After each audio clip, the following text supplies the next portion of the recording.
Hey, this is Cameron, and welcome to the practice log. Whoa. Alright, let's go ahead and jump into this one. It's a little later in the day than I'd usually like. What am I...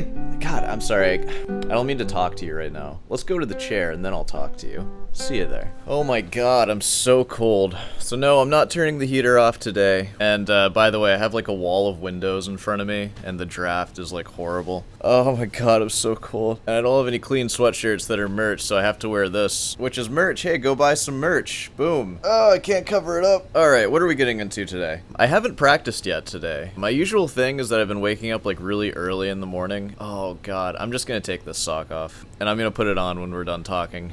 Ooh, it's so cold. Like and subscribe if you want more foot content, guys. So I have my 2 hours of scale work to do today. That's a must. That has to happen. I usually like knocking out the first hour like in the morning and then going back to bed. Sometimes I wake up really early, like around 3 or 4 a.m. and that's when I do that, but you know, we're going into it now. So I expect this to be a long one. I mainly want to focus on BWV 997, the new fugue. I'm just going to be working on that. Maybe like the first 20 bars or so. And I'll play that for you. So this is going to be like a pretty short playing one. We're just gonna talk a little bit, you know, all the usual stuff. I'm gonna practice, play a little bit of something, not much though. I played the Adagio and Fugue last time, so you know, you can always go back to that video if you want to see me piddle my way through that. But yeah, let's just go ahead and jump on into it. Today, we're going to be looking at a comment question, and I'm going to wax about whatever comment question you might have. Let's see. Ooh, we got an interesting one here. So, I don't have like a lecture prepared or anything, but this one is from Amigos X Correspondnick. Friend of the channel, how's it going? You've left 6 comments on my channel and only received 3 hearts. I'm sorry about that. I'll go ahead and give you your 4th one right now. You said, can you talk to us about voice leading on the guitar? Who the heck do you think I am, dude? You think I'm your theory teacher? You think I can tell you anything about voice leading at all? I'm just kidding. I can help you out a little bit, maybe. I'm starting with it and found it fascinating as difficult too. I remember you mentioned parallel thirds in another video, so I'm guessing you know your theory on this quite well. A little bit of knowledge can be a dangerous thing, my friend. Just because I know what parallel thirds are does not mean I know what I'm talking about. And I enjoy your videos a lot. You're too sweet. Thank you. Stay well, Cameron. I'm going to talk about this subject, and I'm going to go as far as I can go with it. And I think mainly what I'm going to do is just direct you to some reading materials and like stuff to play that'll help you. But let's talk about what voice leading is. Or I'm not going to give you official definitions on anything. I am literally just talking to you like a friend right now. Voice leading is basically, without any like Western baggage or anything, it's just how voices move around. And now depending on what culture you're looking at, or like what musical culture, I mean, those voices will have particular tendencies. And voice leading is really just the study of how those voices move. Now usually the voice leading that we're talking about is like 18th century, like counterpuntal voice leading. You know, like when we study the music of Bach and stuff, you see those memes like my theory professor, like something parallel fifths. They're talking about old Western counterpoint rules. Here's some like idiot advice for you on counterpoint. If you want like somewhat of an overview into these principles, can pick up a copy of this. This is Gratis ad Pernacium. This is sort of like one of the many counterpoint books, but it sort of just breaks down the 5 species counterpoint. It has a fun little dialogue between Palestrina and like whoever. I don't know who else it is. Especially if you get really comfortable with just the first couple species of counterpoint, like get super comfortable with one and learn the principles of that. And there are examples they can play too, and I think they're all mostly in treble clef. Yeah, so in here, just like in the first chapters, it'll teach you all the different kinds of motions, parallel and like contrary and stuff like that. First species, where it's just note against note, like all whole notes. It'll show you what the tendencies that we're trying to hear are. So I go through and read through those. I used to read this thing a lot. It'll give you an ear for it. And that's for learning the actual rules in general. Something else that I would do. Played a lot of these early on in my classical days. Like I'm not in my classical days right now. And I definitely recommend this. So you can find these. This is from my teacher, Christopher Berg, in his Classical Guitar Companion. You can find stuff like this like in a lot of places though. This book has cadences across every position in all 24 keys, and they all of course have like proper voice leading. So I'll play through some of them here.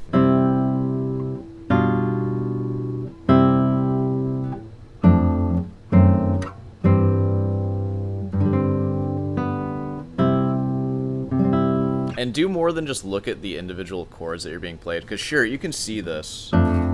You understand that that's a D minor in first inversion, and this is an F sharp, fully diminished to like a cadential, to like a C in second inversion, to a G major.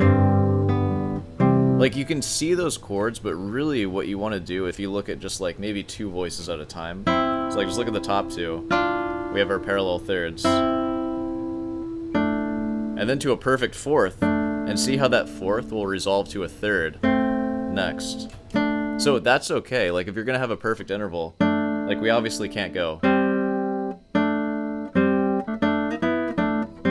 because then we have perfect intervals in succession. We're gonna resolve it to a minor third, and that's like counterpoint rules right there. So we can see that parallel third, parallel thirds, to a perfect fourth, to a minor third. And that's how we get, because the next chord is actually going to be a perfect fourth again. So you can go from this perfect fourth to this one, but first have a third between them and walk it down like that. So then once you sort of get an ear for that, you can see this like anywhere. Say that I'm in just like G major. I'm always in G major. I can pick a different key if you want. It's just easier. Say I'm in G major and I have like an A and a D, perfect fourth, and then a G and a C. And that's just part of like the chords that I'm playing. And to avoid having like perfect fourths, I can understand. That's how I can sort of apply this to just like my playing. And now I believe from playing this stuff, like if I were improvising,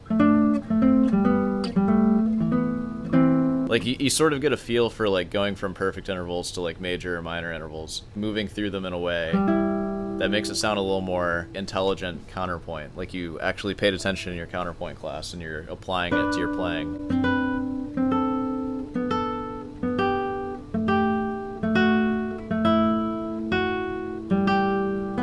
So you can take the stuff from learning these cadences, and you can sort of notice things. And I think it's easiest to notice them in like 2 notes at a time. Like, seeing all of that with all the voices together is pretty daunting.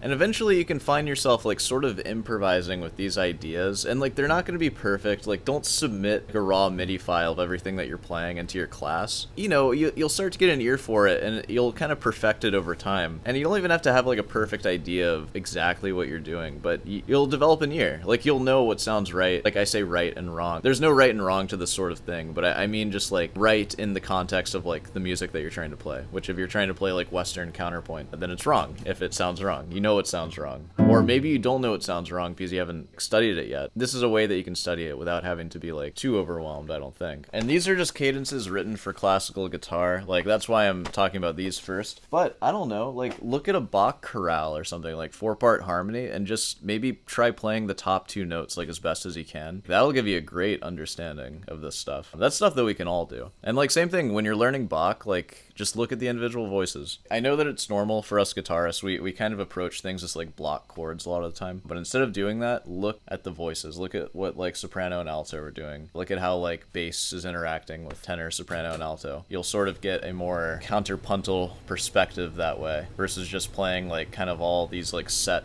block patterns and you don't really see the individual voices. Yeah, so hopefully that answered your question. Not a joke episode today. We're being real serious right now. Okay, well, any other questions about that? Feel free to leave them in the comments section and I'll answer them to the best of my ability. Alright, well, I need to get to my music now, so I'll see you in the chair. Oh man, I just had a wave of nausea hit me. Let's go ahead and jump into it. It's gonna be scales, Raschiato, and I'll try to work on some other stuff too, but my main focus is gonna be making some headway in that 997. So, I'll see you on the other side.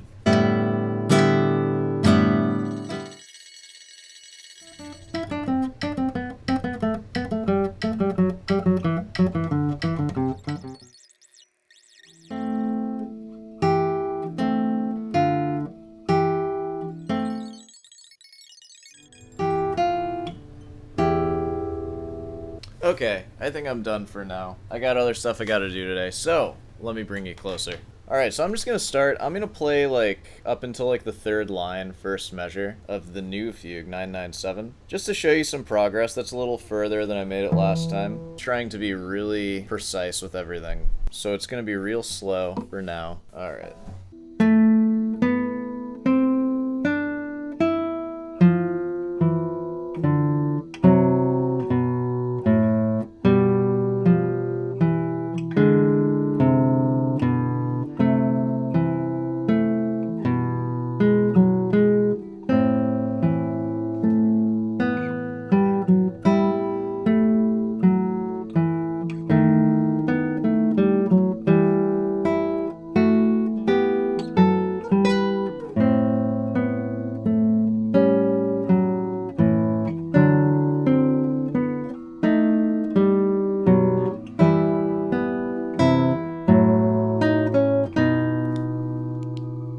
Kindle turned off.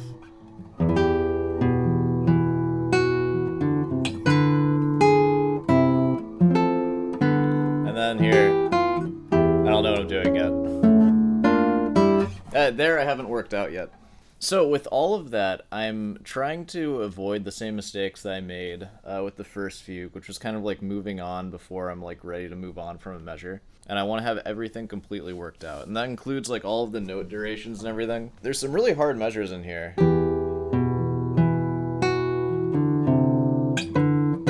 Like how mine's written in is a really big shift to 7th position there. From that F sharp to the B. Because that F sharp needs to ring out, right?